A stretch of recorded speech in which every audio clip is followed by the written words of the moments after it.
आप लोग ज़्यादातर गाजियाबाद जिले के और लौनी के रहने वाले हैं। मैं लगातार भूमाफियाओं के खिलाफ पहली सरकार में भी और इस बार भी लगातार संघर्ष किया है। काफ़ी कंट्रोल हुआ, लेकिन पिछले आचार संहिता के दौरान और पिछले 3 महीने से लगातार भूमाफियाओं ने लौनी को अपना ऐशगाह मान लिया और इतना खराब कभी समय मैंने देखा नहीं। इसको लेकर के मेरे द्वारा निरीक्षण किया गया अभी 2 दिन पहले।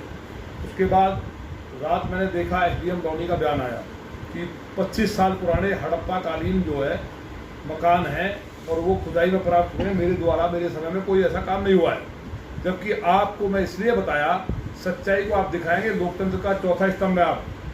मेरा इससे मतलब नहीं है कि कौन क्या कह रहा है, मेरा ये कहना है जो ग्राउंड पे है। आपने पार्क देखा, पार्क को अभी मैं आपको दिखा रहा हूँ, नक्शे में एक पार्क है, इस पे अभी काम चल रहा है। आपने खुद देखा था पार्क के ऊपर, जिसमें 10 दिन में लेंटर डला है। ये पार्क सी ब्लॉक का पार्क है, इस पर पूरा कवर कर लिया गया फैक्ट्री माफियाओं के द्वारा। और सबको पता है कि इसमें बहुत मोटा पैसा गया है, क्योंकि बेशकीमती जमीन है। ये दूसरा पार्क है, ये भी पूरा कवर कर लिया गया है, जिस पार्क के लिए बताया गया कि जीडीए का पार्क है और इस पर कोई निर्माण कार्य नहीं हुआ है। मेरे बार बार कहने के बाद एक बार नहीं कहा गया है।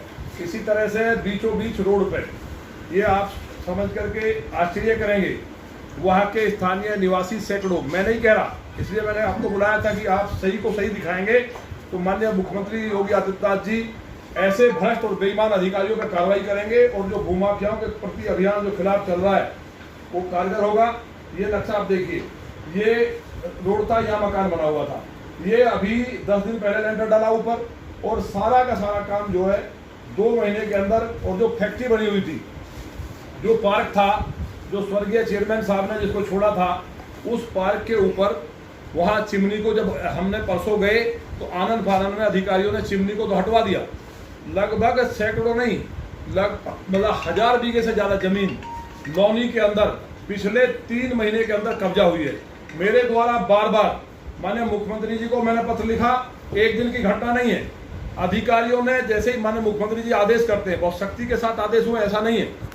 माननीय मुख्यमंत्री जी के द्वारा सख्त आदेश किए गए, ऊपर से पत्र आया और ये दबा के बैठ गए। कोई जिम्मेवारी नहीं है।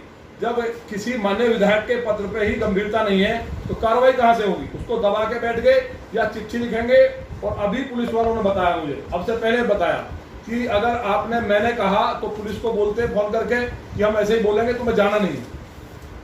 कोई लिखित में नहीं, केवल चिट्ठी लिख करके अपना जो काम है उसको पूरा कर लेते हैं और चिट्ठी को दबा के बैठ जाते हैं। कोई कार्रवाई नहीं, कोई किसी विभाग पे। अब ये मैंने पत्र जो लिखे हैं माननीय मुख्यमंत्री जी को, ये पत्र आप देखिए, कितने पत्र मेरे द्वारा लिखे गए हैं। लगातार ये जमीन पूरा रूपनगर औद्योगिक क्षेत्र, लौनी, अहमदनगर, नवादा, अभी जो निर्माण कार्य चल रहा है वो दिखाओ जरा। वो निर्माण कार्य अभी चल रहा है, जो वन विभाग की जमीन, जो बेशकीमती जमीन है और जो 1-8 करोड़ की नहीं है, सैकड़ों करोड़ की जमीन है, नगर पालिका ने पेड़ लगाने को दी, उस पर पूर्व अधिशासी अधिकारी द्वारा लिखा गया तो उल्टा